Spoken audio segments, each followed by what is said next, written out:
আহা, কি শীত লাগছে। এত শীতের মধ্যে শ্বশুর বাড়ি যাচ্ছি পিঠা খেতে।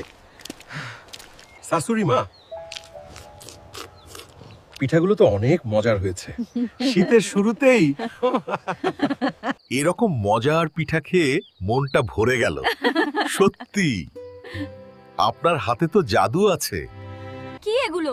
একটা আইটেম কেন, আরো কিছু রান্না করতে বল। এখন খেয়ে নাও, আমি বাবাকে বলবো। খাবো না আমি ভাত। শাশুড়ি, আরো মাংস নিয়ে আসো। বাবা, তুমি খেতে খেতে তোমার শ্বশুরের 2টা গরু খেয়ে নিচ্ছ। তুমি এবার বাড়িতে যাও বাবা।